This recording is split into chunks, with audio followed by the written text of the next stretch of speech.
Quitting gets a really bad rap, doesn't it? Are you one of those people that has been conditioned to believe that you never ever quit? Well, you'd be interested to find out that quitting and selective quitting actually uplevels our happiness. Those of us that are stuck in the story and narrative, never to quit at all costs, actually see it as detrimental to our happiness. So, do you want to find out the ways that I've learned how to quit? I thought so. Welcome to the Inspire series. My name is Sylvia Mordini, and I am the founder of Life Inspired. I'm so happy that you're here. So, learning how to quit and change that narrative was one of the most transformative experiences of my entire life, bar none. And the first way is that I started to understand the natural cycles, right? That I refuse to live past the expiration date, and that everything has a distinct beginning, middle, and end. The cycles of nature always show us that and demonstrate that to us every single year. Things are blooming in the spring, then we have the summer, the fall, and then things find their demise in the winter, only to begin again. And then the cycle continues, beginning, middle, and end. And that jobs have expiration dates, food has expiration dates, relationships have expiration dates, and even we have an ultimate expiration date. So changing the mindset to decide not to live past the expiration date of things was one of the most essential ways that I learned how to quit, and how to quit with grace, right? Not pushing it beyond that point. Just like we would never eat something that was completely expired, why would we want to live that way when we could just quit that? It has reached its completion and it's time to move on. Then the second way is accepting my chronological age. Neither dressing or behaving older or younger than just what I am and feel right now. That was a big experience of quitting. Quitting the stories that exist that younger is better. Quitting that all of the things that I aspire to do had only a limited opportunity at a certain age, when that's not necessarily true. So believing that anything is still possible as we continue to just be the age that we are, I just quit the stories that at midlife, everything goes downhill. I quit the stories that said that there's some societal timeline, that I'm supposed to do this by this age, and this by this age, and this by this age, and this other thing by this other age, and that everyone is on the same societal timeline. I just quit it and immediately saw an upliftment in my energy and comfort and sovereignty in the world. Then number 3 is I stopped pretending to be someone I'm not. I just quit the pretending. I quit all aspects of allowing people to believe certain things about me that were not quite true. And I stopped any and all experiences of just the fakery that goes on. And being in the public eye, for so many of us, I know that that's not easy, but it's imperative to being happy, right?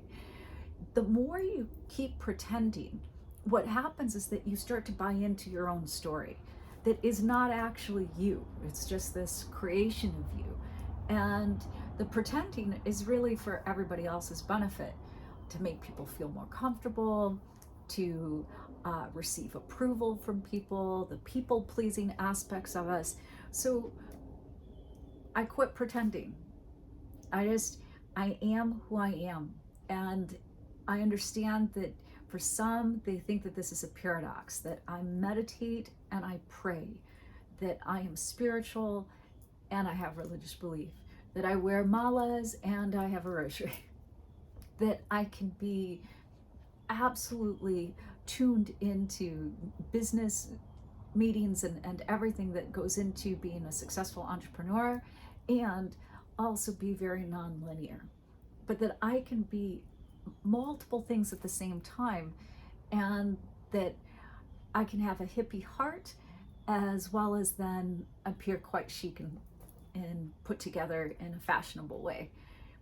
I don't have to be one thing or the other. I am just me, and constantly trying to pretend and edit and shapeshift to meet the situation. I just quit it. I'm just the exact same person in any and every situation, no matter what.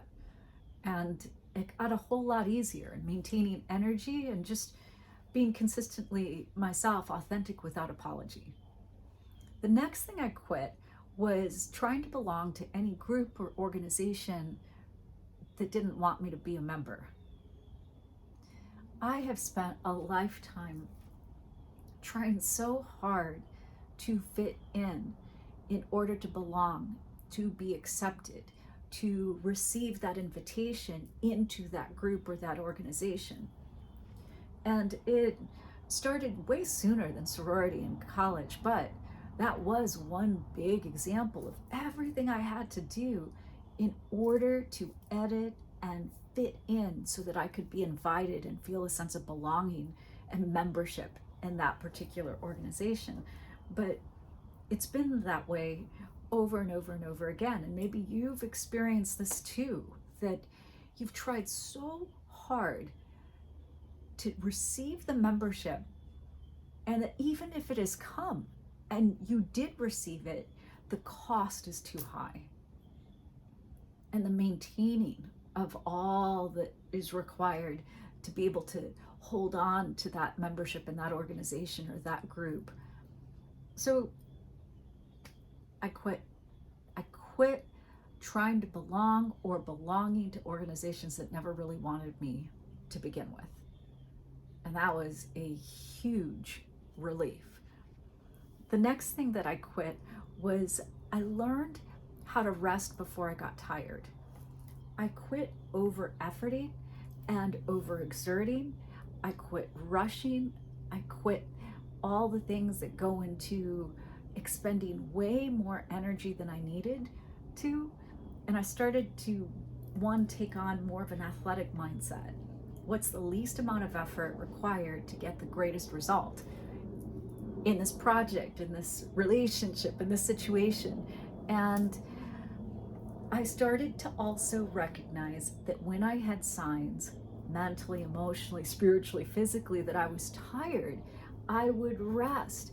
I quit going until the gas tank was empty, because that always required me to then have to invest so much more effort to get out of that bankrupt experience of like energy and fatigue. And so I quit that. And when I knew I needed to rest, I would rest before I got tired, before I ran out of gas. So like in the car, it makes sense, right? The time to put the gas in is before you get on empty and can't keep going. Well, it's the same thing in life. Rest before you get tired. And you can decide right now to quit the over effort. And think about who that over effort was to begin with. Then I also decided to stop accepting all fairy tales as true, to quit buying in, believing without discernment. If all of these fantastical stories of how life is supposed to be were true or not, or were true for me. So the idea of Prince Charming is going to come and save me, and I will have no problems, and everything will just be easeful. I just quit that fairy tale. I quit all fairy tales. And I just started to discern for myself the reality of things and what I know is true, what I know is real. And all the other stories that have been programmed in, and there are so many fairy tales that are programmed as women in this world, especially the Western world, that I just quit them all. And not in a negative way. I just quit believing in the fairy tales that literally did not serve me and did not ever feel congruent with who I am. And things became more empowered. I also then realized that I am the heroine or the hero of my own life story. I quit believing that anybody was coming to resolve all of my challenges, and I saved myself. As soon as I stopped waiting and I just quit the idea that someone is going to come in and give me a new script to follow, and I started writing my own script and became the author and the authority of my life story as the heroine that I am, it too just made more sense. And even when things have not gone well, at least then I own the responsibility, and I quit all of the waiting for the sake of waiting, right?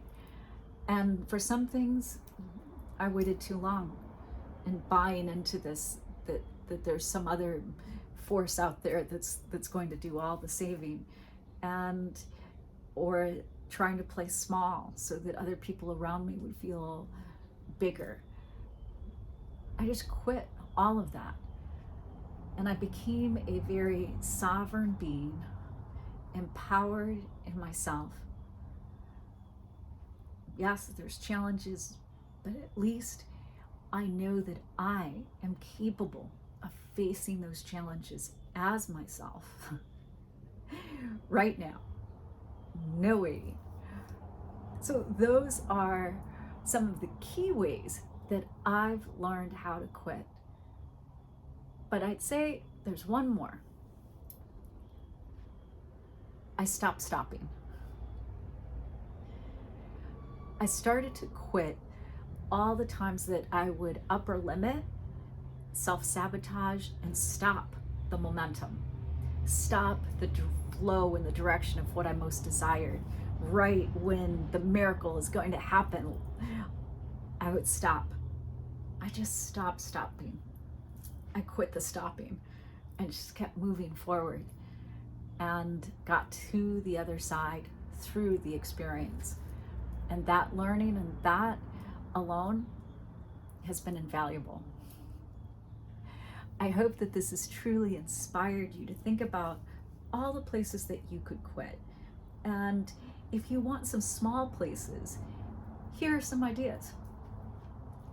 If you have a pile of books on your nightstand next to your bed, and you've started all of these, but you refuse to quit reading them, even though you're not enjoying them, you haven't picked them up in months, you get stressed out by just seeing them there, you have no interest in finishing them, you could decide to quit those books that aren't your taste. You didn't know until you tried, now you know, quit them, put them on the shelf, give them away. Another example is when you go to dinner. If you're not enjoying the meal, quit eating. You do not have to finish every single meal that you order in your life, especially if it is not tasty or to your desire right now. Just quit it. Finally, if you go to a movie and you're watching and you're just annoyed and it's more of a distraction, it's certainly not restful, relaxing, or inspiring, quit the movie. Get up, leave the theater, and go make better use of that extra hour, hour and a half. You do not have to finish every single movie that you start, even if you paid for it in the theater. Just quit it and get your time back. So those are 3 little ways, whether it's quit reading the things you don't want, quit eating things that don't taste good, you don't want anymore, and quit the movies that aren't aligned with your inspiration and how you're feeling or what you thought they would be. So take a look below in the caption for more ideas, or visit my blog to learn more ways how you can quit and be a successful quitter. In the meantime, I hope that this inspired you, it has you thinking, and that you will subscribe to my channel if inspired. I'd also appreciate if you would share this out with your friends and social media and elsewhere. It would mean the world to me. For now, bringing our hands to our heart center, take a big breath in, open mouth exhale,